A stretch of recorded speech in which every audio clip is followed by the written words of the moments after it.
Tell me about your cousin Mark.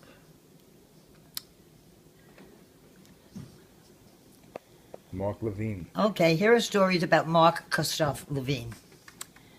Is that his middle name? Yes. No. Okay. Mark was born while his father was overseas in Germany. He was just an infant when a WAC came to the house, Women's Army Corps came to the house. Naturally, Aunt Judy went crazy. She didn't know, what do you want? Why are you here? Why are you here? What I remember about this woman was she had a little brown purse that, and I came right up to her hip at the time. That's how small I was. I came to her hip, which is right where the purse was laying, and I just couldn't help admiring that purse. I thought it was just so beautiful. Well, anyway, she looks at Aunt Judy and she says, "Did you have a baby?" And Aunt Judy said, "Yes." She says, "Why didn't you inform your husband that you had the baby?" And Aunt Judy says, "Didn't inform my husband." She says, "I sent him pictures every week. I'm sending him photos. And I certainly informed the Red Cross, and they were supposed to notify him." So anyway, the woman left, and Aunt Judy went to some Jewish organization who informed him of the birth of Mark.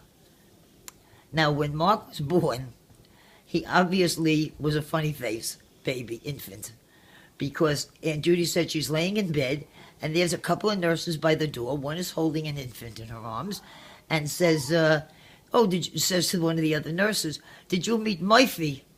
And shows the baby to her. And the nurse says, "Oh, hi, Murphy, little Murphy."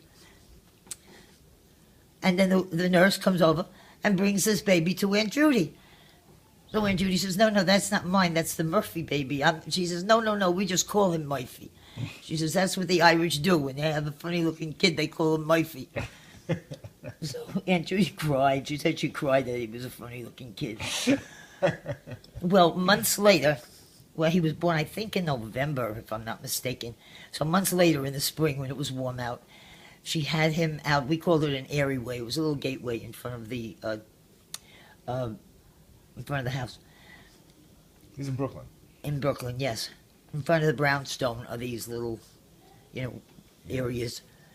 So she had him in the carriage sitting up, and this man knocks on the door, and he says, "Would you do me a favor, please?"